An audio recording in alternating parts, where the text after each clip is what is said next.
Ikaze ku ruhando rwa politike mpuzamahanga na paje y'amakuru mashya y'ibikomeje kuvuga hirya no hino mu gace ka Afurika y'ibiyaga bigari na byinshi biri kuvugwa mu burasirazuba bwa Repubulika Iharanira Demokarasi ya Kongo. Inyeshyamba za M23 zikomeje imirwano mu bice bigiye bitandukanye bigaragiye umujyi wa Goma ndetse muri teritwari Nyiragongo, Masisi ndetse na Rucura, hose akaba ari ibice biri kugenzurwa n'izi inyeshyamba zikomeje kandi gutabaza imiryango mpuzamahanga ndetse n'ibigo biharanira uburenganzira bw'ikiremwa muntu ku bwicanyi butegurwa muri teritwari ya Masisi. Kugeza kuri ubu kandi biratangazwa ko inyeshyamba za FDLR, Intera hamwe ndetse na Mayimayi ari bo bahawe inshingano yo kurinda iyi teritwari nyuma y'uko igisirikare cya Kongo FARDC gikusanyirije hamwe abaturage mu bwoko bw'abatutsi mu nsengero, amashuri ndetse n'amavuriro. Udakoze ibikorwa nk'ibyo akaba ari gufatwa nk'icyitso cy'inyeshyamba za M23 zikomeje kurwanira uburenganzira bw'abakongomani bakoresha ururimi rw'Ikinyarwanda, by'umwihariko kandi abiganje mu miryango migari y'abatutsi mu burasirazuba bwa Kongo, nyuma y'ibyaha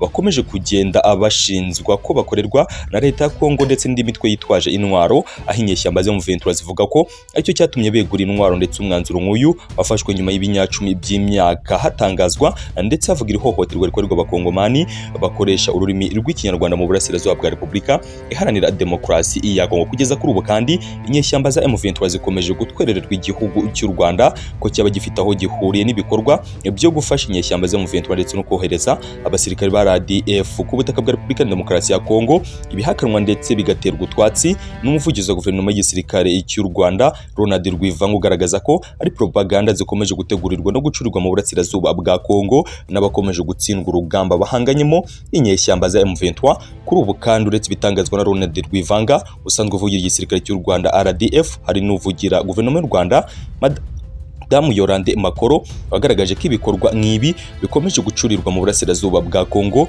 bigomba kwamaganirwa kure ndetse bigaterwa utwatsi n'uwari wese usobanukiwe ikibazo cy'umutekano muke mu burasirazuba bwa Repubulika Iharanira Demokarasi ya Kongo. Kuri ubu amakuru mashya, Leta Zunze Ubumwe za Amerika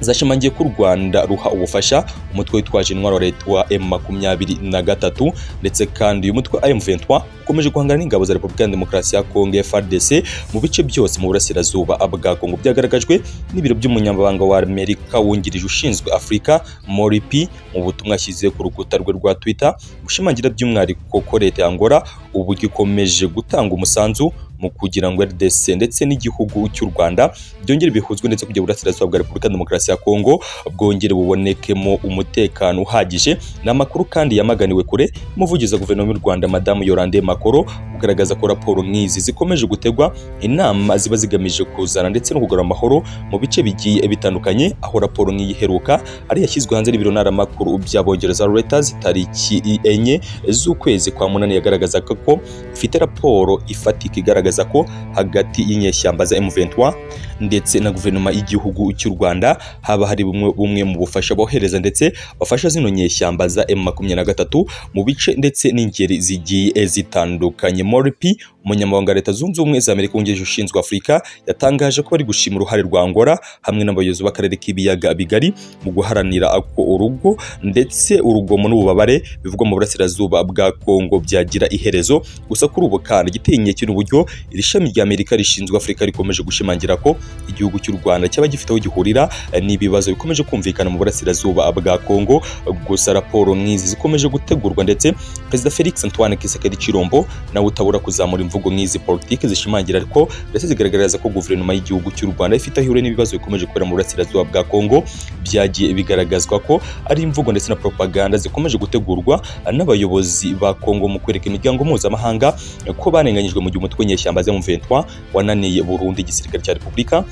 Iharanira Demokarasi ya Kongo. Kuri ubu kandi amakuru aturuka mu biro by'umukuru w'igihugu Kinshasa aragaragaza ko guverinoma y'iki gihugu ititeze na rimwe kugana n'inyeshyamba za M23 kuri ubu, ndetse amwe mu masezerano ndetse n'imyanzuro afatiwe i Rwanda muri Angola irasaba M23 gusiga ibice byose yafashe mbere ya tariki 25 Ugushyingo, ndetse ibi byose M23 ikabigaragaza ko ari nko kwikirigita ugaseka mu gihe nabo bagaragaza ko bafite ibyo basaba guverinoma ya Kinshasa kubanza gukemura mu gihe mbere yuko bashyira intwaro hasi hasi ndetse bava mu bice byose bamaze kwigarura ku butaka bwa Repubulika Iharanira Demokarasi ya Kongo. Kuri ubu kandi Leta Zunze Ubumwe za Amerika mu minsi yatambutse ishami rya Loni n'agashami gashinzwe umutekano mu isi kari kagaragaje ko nta bimenyetso bifatika bihari byerekana ko ingabo z'u Rwanda zaba zifata n'inyeshyamba za M23, nubwo raporo zagiye zitegurwa ndetse zitambikwa hamwe. Urugendo rwa Anthony Blinken ateganyaga Kinshasa ndetse na Kigali, ibi byose bikaba byarafashwe nka propaganda zikomeje gucurirwa Kinshasa ndetse no mu burasirazuba bwa Repubulika Demokarasi ya Kongo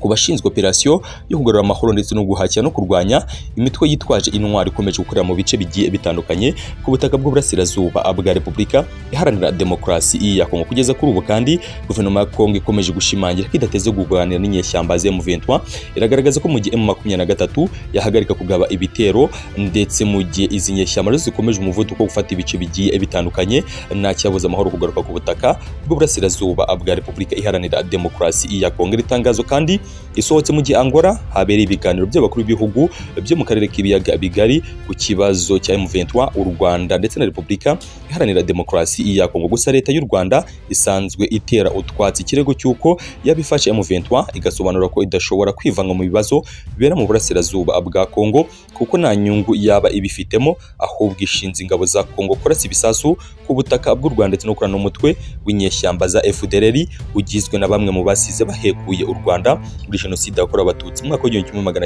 1994. Kuri ubu kandi ubufatanye hagati ya FDLR na FARDC bukaba bwaramaze kwemezwa ndetse abakurikirana hafi ikibuga cy'imirwano bahamya neza ko ingabo za leta Kongo FARDC zamaze guhimuza nkano ibaranga umutwe w'inyeshyamba za FDLR bakomeza kuzikoresha mu bice n'ingeri zigiye zitandukanye. Imvugo politike zikomeje kuzamurwa umunsi ku munsi n'abategetsi ndetse n'abayobozi batandukanye mu burasirazuba bwa Kongo. Ibi byose kandi bikaba bikomeje kugaragazwa nk'imbogamizi ku mahoro ndetse n'umutekano birambye byifuzwa hose mu karere ka Afurika y'ibiyaga bigari, mu gihe kigaragara ko hari bamwe mu bayobozi mu burasirazuba bwa Kongo bashyira imbaraga nyinshi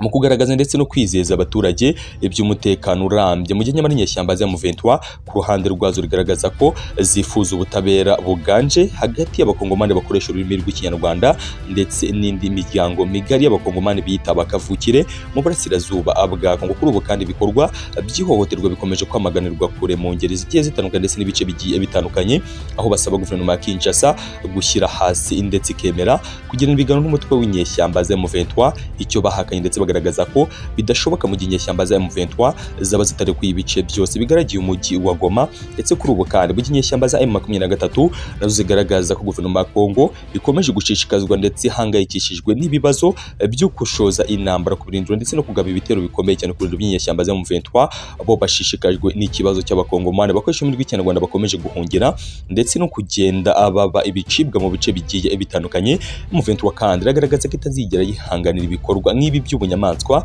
izakomeza kurwana mpaka uwa nyuma muri bo ashizemo umwuka ariko bagaharanira uburenganzira bwabo. Ndetse kuri ubu bakomeje kwitwa abanyamahanga nyamara bagaragaza ko Kongo ariyo gakondo bazi aribo ndetse n'imiryango yabo nta handi bigeze bamenya, niho bavukiye ndetse n'ubutaka bwabo. Kuri ubwo kandi baragaragaza ko Rucuru na Nyiragongo na Masisi ariho imiryango yabo ibarizwa ndetse batazigera na rimwe batiba ibice byabo bagenzura kugeza kuri ubu.